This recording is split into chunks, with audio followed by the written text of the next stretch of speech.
Good afternoon, everyone.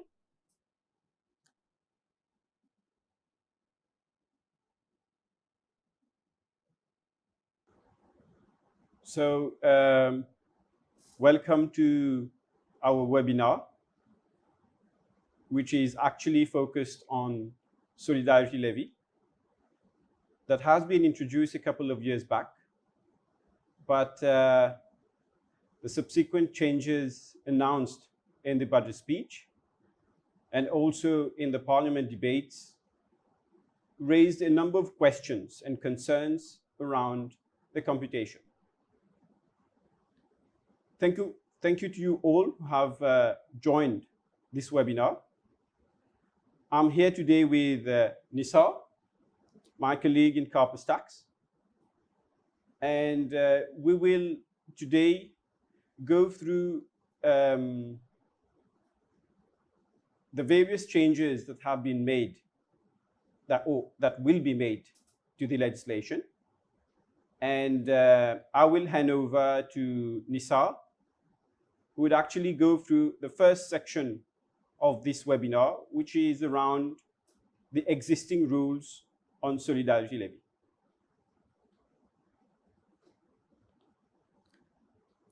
Thank you, Devin. Thank you very much, and welcome to our attendees. So, to start things first, before looking at the changes in the Solidarity Levy, we take a look at the current rules of computation. So, Section 16C of the Income Tax Act relates to the Solidarity Levy. It applies to individuals whose leviable income exceeds 3.5 million rupees. This levy is payable at the time the individual submits his annual return of income, that is, by the 30th of September or the 15th of October if he is going for electronic filing. This levy applies only to tax resident individuals in Mauritius, and the rate is applicable at 5%. At this point, we need to know what constitutes leviable income. It is first the chargeable income of the individual, which is the net income less the income exemption thresholds and other reliefs available to that individual. Basically, the net income is the taxable income less allowable deductions. The leviable income also constitutes dividend from resident companies and cooperative society.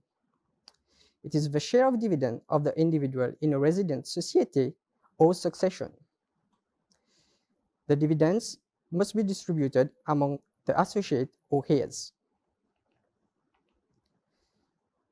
Now we take a look at the income which are excluded for the Solidarity Levy. So the income exclusions are the lump sum by way of commutation of pension, or by way of death of gratuity, or as a consolidated compensation for death or injury. And these are paid by virtue of any enactment from a superannuation fund and under a personal pension scheme approved by the MRA. Now let's take a case study and see how these rules used to apply to the Solidarity Levy. We consider an individual which is tax resident in Mauritius. He has no dependent and has an annual salary of 2.5 million rupees. He also receives a local dividend of 1.8 million rupees. First, we need to calculate the normal tax. So the individual receives a salary of 2.5 million rupees less the income exemption threshold, which was at 310,000 rupees. The chargeable income of the individual now arrives at 2.190 million. This amount is taxed at 15% to reach at 328,500. Now to calculate the Solidarity Levy, we take up the chargeable income of that individual, which is 2.19 million rupees, and we add it up with the local dividend received by that individual, which is 1.8 million rupees. The leviable income of that person, of that individual, arrives at 3.99 million rupees. At this point in time, The Solidarity Levy exemption threshold is 3.5 million rupees. So the taxable income for that person for Solidarity Levy is 3.99 million rupees. Subtract the 3.5 million rupees, which arrives at 490,000. This is taxed at 5% to reach an amount of 24,500. The total income of that person is therefore the local dividend received of 1.8 million rupees plus the salary received of 2.5 million rupees. This totals up to 4.5 million rupees. The total tax payable of that person is the tax liability at 15% add up with the tax liability at 5%. That is 328,500 rupees adds up with 24,500 rupees to a total of 353,000 rupees. Now, Devan, can you please tell us about the foreseeable changes in the Solidarity Levy? Thank you, Nisar. So the key takeaways from the existing rules were that, first of all, the rate was 5%, and the exemption threshold for Solidarity Levy was 3.5 million. There has been a number of debates initially following the budget speech that only Mauritian citizens would have been liable to the reformed Solidarity Levy, and that rate was 25%. Subsequently, in the debates at the Parliament, the Minister of Finance brought certain amendments. And what you can see on your screen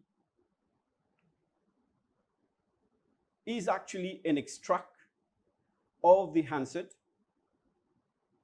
whose original version was in French and which has been translated by our team for the purposes of this training. So as you can see, the handset provides the following. The Solidarity Levy is payable by resident individual. By resident, we believe he means tax resident individuals.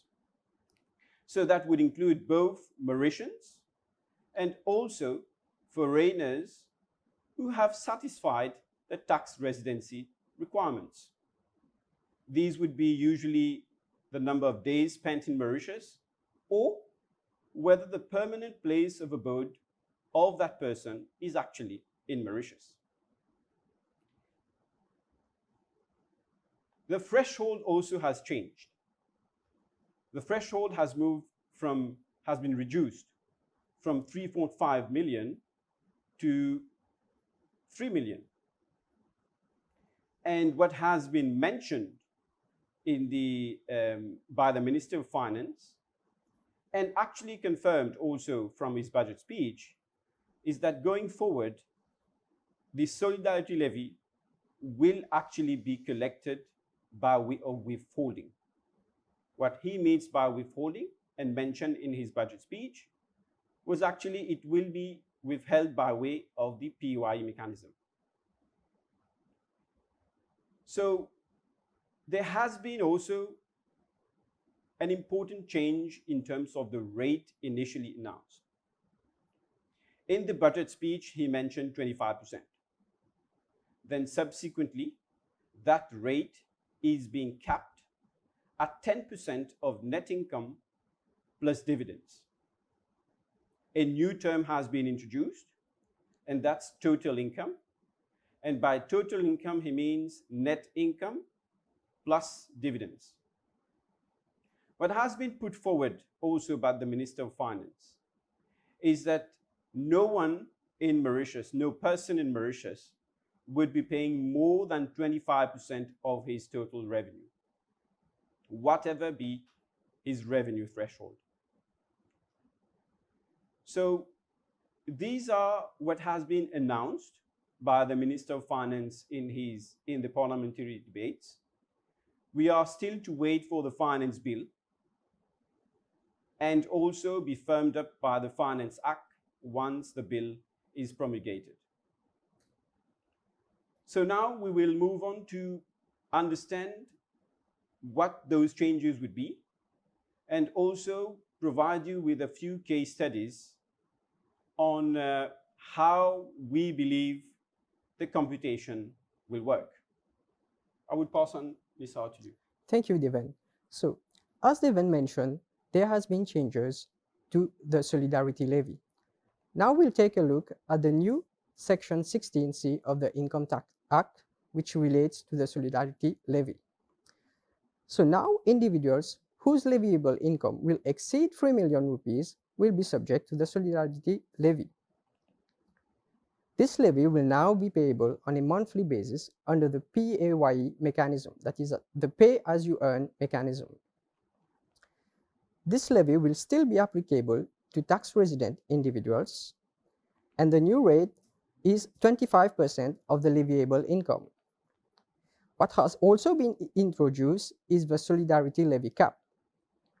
This cap is 10% of the net income plus local dividend. That is the total income, which Devan says is the new definition for total income.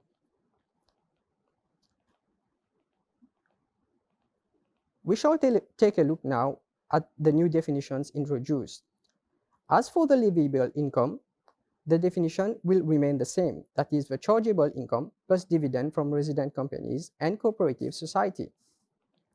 For total income, it is the net income of the individual, that is the taxable income less allowable deductions, adds up with the dividend from resident companies and cooperative society, that is the share of dividend from resident society or succession.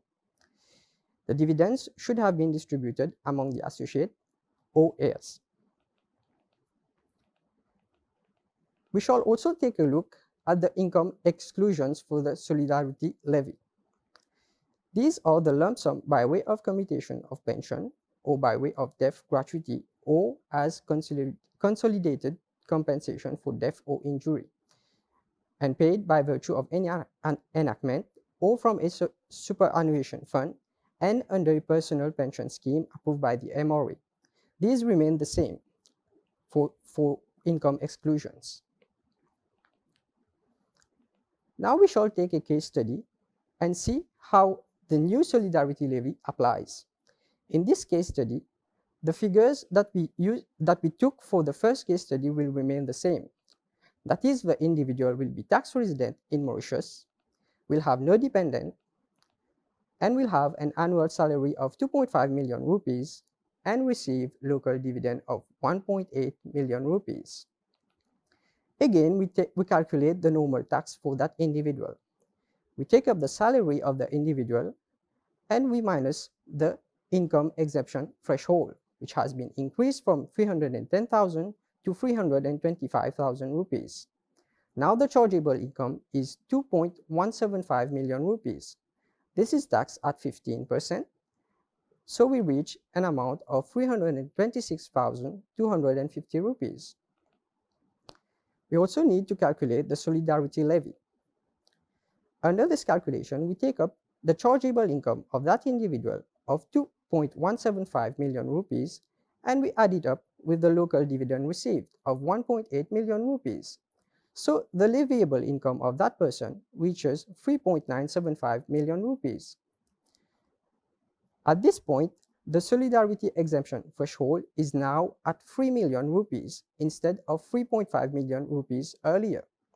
So the taxable income for Solidarity Levy is now at 975,000. This taxable income will now be rated at 25%. So the final amount for Solidarity Levy is 243,750. We also need to calculate the Solidarity Levy Cap. The tax liability cap rate is 10%, as Devan mentioned earlier, and the total income of the individual is 4.3 million rupees. So the Solidarity Levy Cap is now 430,000. Here we see that the Solidarity Levy Cap is 430,000 and the tax liability of the individual at 25% is 243,750. So we'll take the lower of these two amounts. In this case, we'll take the tax liability at 25%. So that the total tax payable of the person is the tax liability or at 15% plus the tax liability at 25%. So at 15%, it is 326,250 plus 243,750. So the total tax payable by that individual will be 570,000. Also, it is good to note that the total income of that person is the salary plus the local dividend received. That is 2.5 million plus 1.8 million rupees, which amounts to 4.3 million rupees.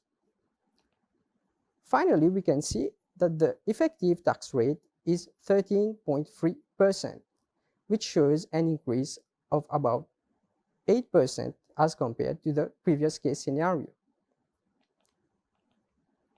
So, Nisar, actually,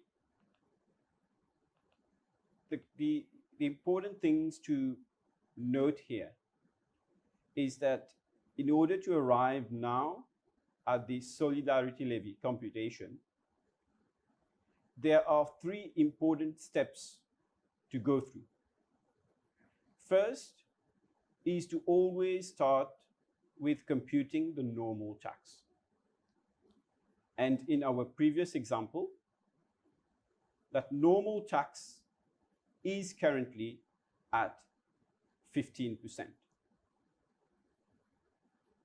The second step would actually be to compute the Solidarity Levy, whose rate is at 25%. Once that second step is completed, then we can go to the third step, which is computing the cap. Because the Solidarity Levy of 25% rate cannot exceed 10% of total income. So, Nisar, you can move on to the next case study. Thank you, Devin. So in the next case study, we'll once again take the same example, but in this case study, the annual salary of the individual has been increased from 2.5 million rupees to 4 million rupees. And now we shall see how this affects the tax payable for that individual. So once again, as Devin stated earlier, we need to calculate the normal tax.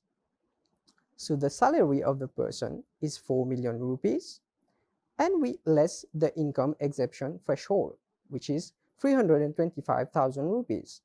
The chargeable income reaches 3,675,000. This is taxed at 15% to reach 551,250.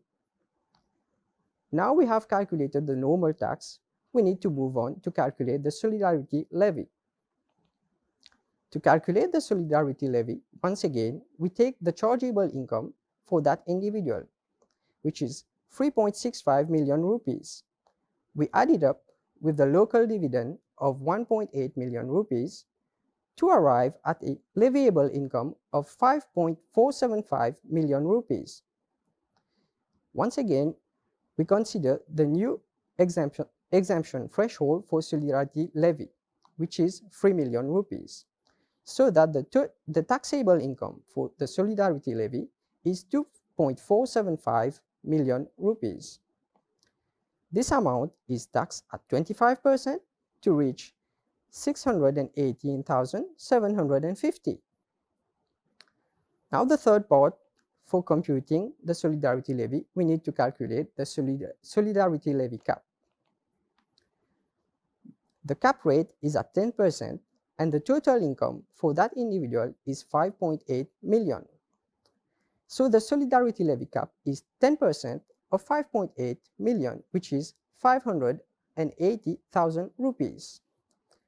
At this point, we can see that the Solidarity Levy Cap is lower than the tax liability of that individual at 25%. The Solidarity Levy Cap is 580,000 and the tax liability at 25% is 618,750. So the total tax payable by that individual shall be the addition of the Solidarity Levy Cap, that is 580,000, plus the tax liability at 15%, that is 551,250, to reach a final amount of 1,131,250. It is also good to note that the total income is computed by adding up the salary of 4 million rupees with the local dividend of 1.8 million rupees to reach an amount of 5.8 million rupees. The effective tax rate under this case study for that individual reaches an amount of 19.5%. Now Devan shall elaborate on further case studies for the new Solidarity Levy. Yes, thank you, Nisar. So, Solidarity Levy would tend to have interpretation that it should be temporary. Unfortunately, there's no certainty about whether that levy would be temporary or not. And when the rate was actually introduced of 5%, no time span, there was no limited duration that was included in the legislation. So in our view, the rate of 10% or 25%, capped at 20%, might be permanent, but we will still need to wait for the Finance Bill and the Finance Act to get more certainty on whether it will be temporary or not. We have had a number of questions when the levy was introduced, the levy of 25% was introduced, and also when the rate has been capped at 10% of total income. Well, quite a number of questions and concerns as well. And one of the questions that we had, whether introducing or interposing a personal service company will actually allow a reduction in this solidarity levy. So for the purpose of that example, we will be taking a Mauritian individual, a Mauritian person, who has an employment relationship with a Mauritian company and is being paid his salaries in a Mauritian bank account. What happens if that person interposes a personal service company? The relationship between the employer and the employee changes.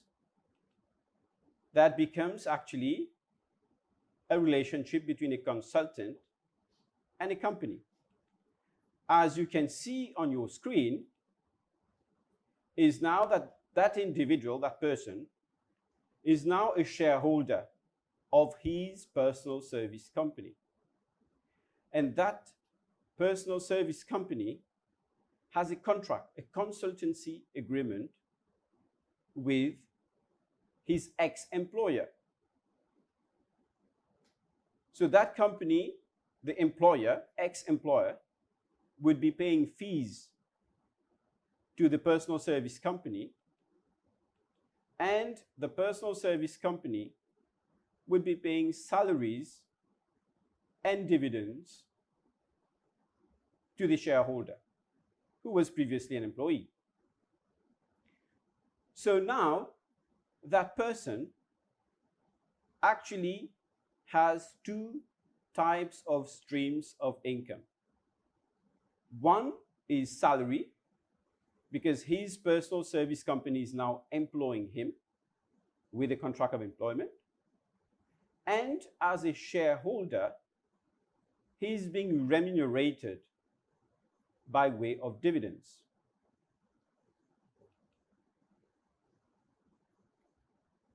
That personal service company is actually taxable in Mauritius on its net income.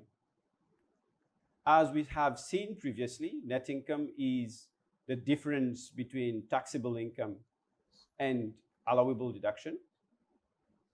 And the maximum rate that the company will be subject to tax is 17%. That is 15%, which is the normal rate, and the 2%, which is the CSR, the corporate social responsibility charge. Once that company is being taxed at the rate of 17%, that person is also taxable under normal tax at the rate of 15%. And if the salary is more than 3 million rupees, like we've seen previously, it may be subject to the Solidarity Levy charge, the levy, at the rate of either 25% or capped at 10%. So we might actually be in a situation where there is double taxation.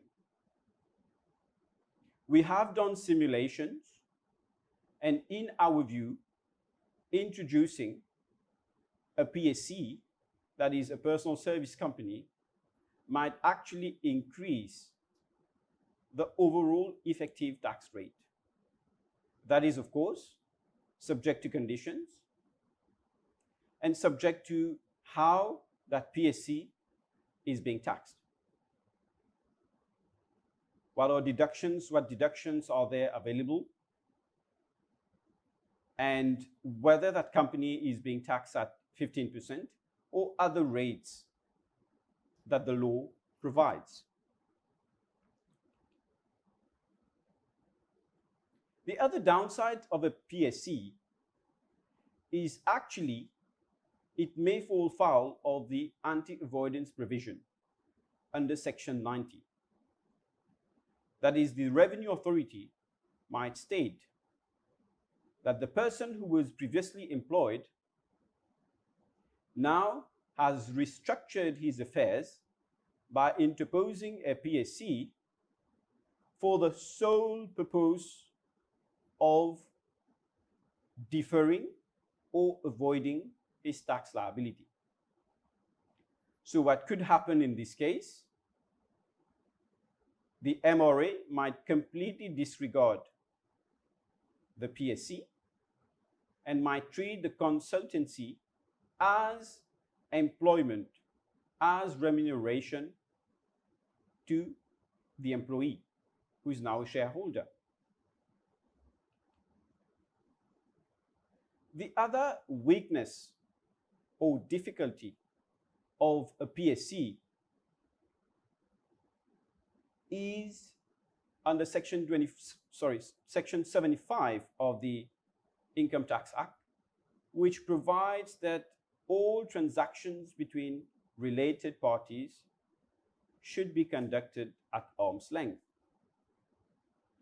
So in this case, it is expected that the PSC should be paying an arm's length salary to the shareholder. That would actually defeat the whole purpose of interposing a PSC.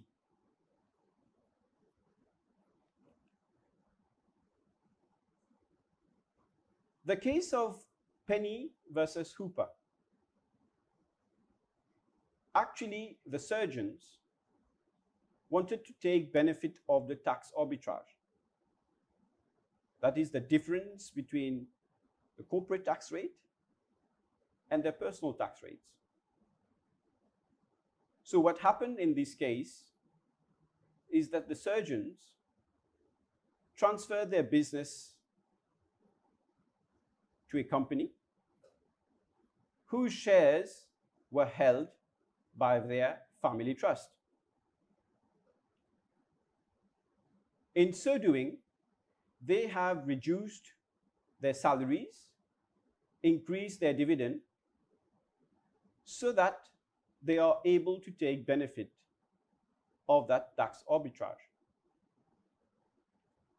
What happened in this case is that the court ruled that the salaries that the taxpayers were receiving were not at arm's length, and that the whole purpose or the main purpose of entering into that structure was solely to take benefit of that tax arbitrage. So in the end, the taxpayer lost and the revenue authority won their case. So interposing a personal service company requires a number of considerations. It requires transactions to be conducted still at arm's length. And most important, there needs to be a commercial rationale as to why a personal service company is being used.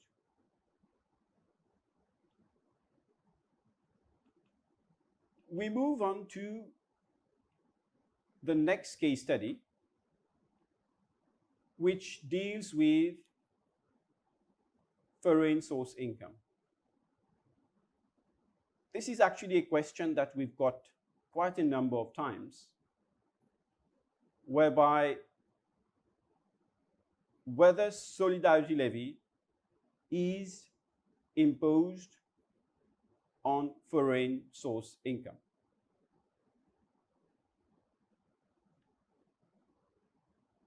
Foreign source income in the Income Tax Act is defined as income which is not derived from Mauritius. And this definition is actually very key, because this definition actually allows a person to determine whether he is deriving income from outside of Mauritius, which is only taxable on a remittance basis. For sake of example, let's say a person invests or holds shares in a company in the UK or outside of Mauritius, and that company distributes dividend to that person. Shares held in foreign companies and dividend derived therefrom is actually income derived from outside Mauritius, and therefore only taxable if that dividend is being remitted in Mauritius. In this example, we have a Mauritian tax resident who has a Mauritian bank account and who has a service agreement with a foreign company. And that person actually sits in Mauritius and performs his duties in Mauritius. Given that the person is actually sitting in Mauritius, working in Mauritius, and exporting a service to that foreign company, that income is actually deemed to be Mauritian sourced income under Section 74 of the Income Tax Act.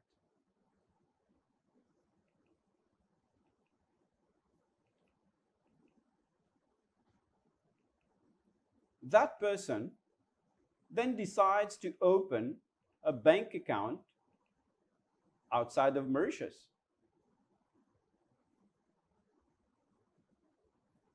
and the foreign company would be paying the fees in his foreign bank account.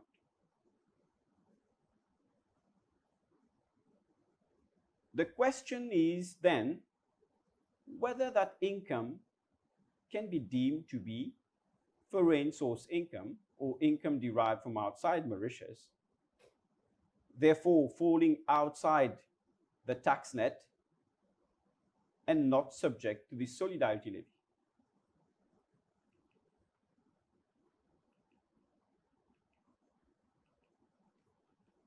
So, in this case scenario, that income will be still deemed to be a Mauritian sourced income because the duties of that person is being conducted or are being conducted in Mauritius.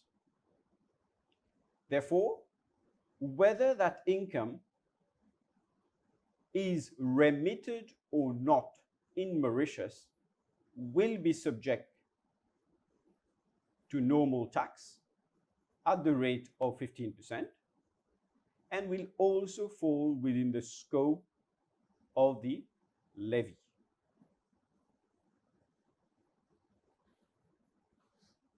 And like Nisar explained, once it falls within the scope of the levy, the reformed or new regime will apply. That is, the rate of 25% will apply with a cap of 10%. Let's take the example also of a director. So we have a person, a Mauritian tax resident, who actually sits as a director on a foreign company, for a foreign company. And the director performs all his duties in Mauritius. Director's fees derived by that person will still be Mauritian sourced income and therefore subject to the normal tax and also subject to the levy. Yeah.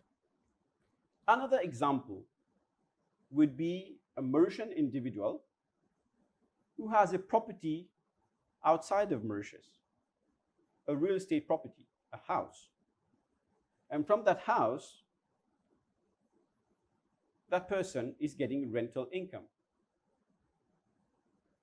That income is actually deemed to be foreign source income because the property is situated outside of Mauritius.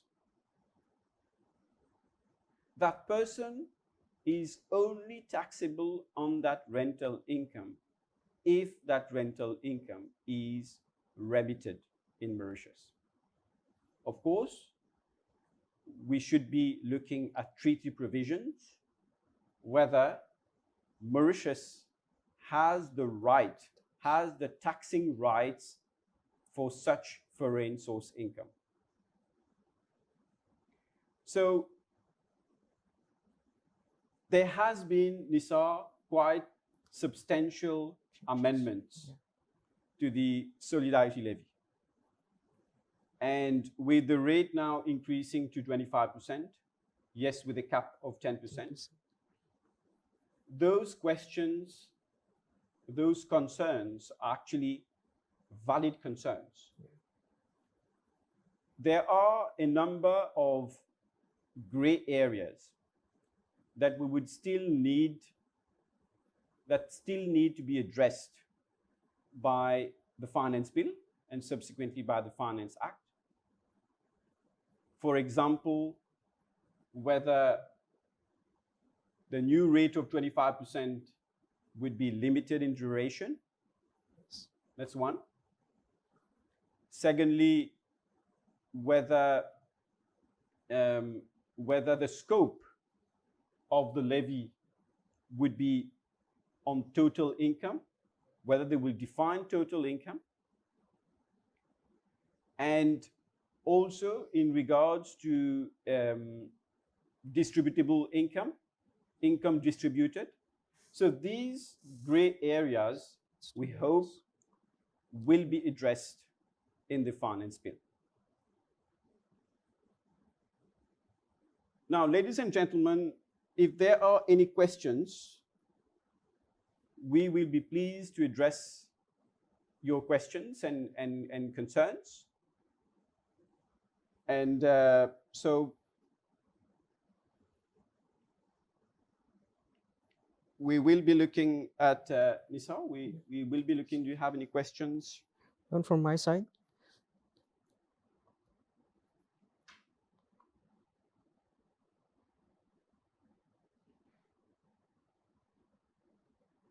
So I have a question here. Is the levy an income tax? Section 2 of the Income Tax Act actually defines the term income tax, and that includes the term or the levy. So the levy is actually an income tax.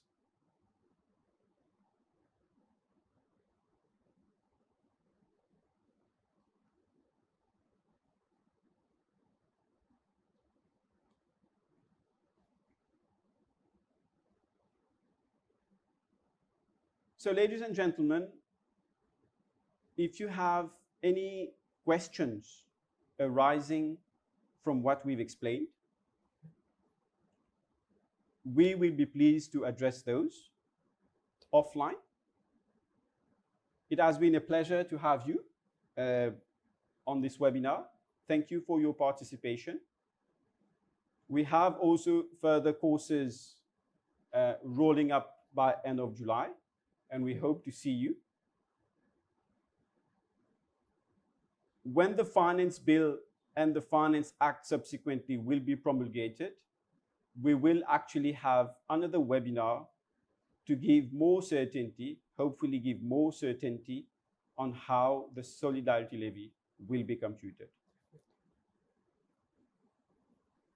So thank you for joining us, and we hope to hear from you soon.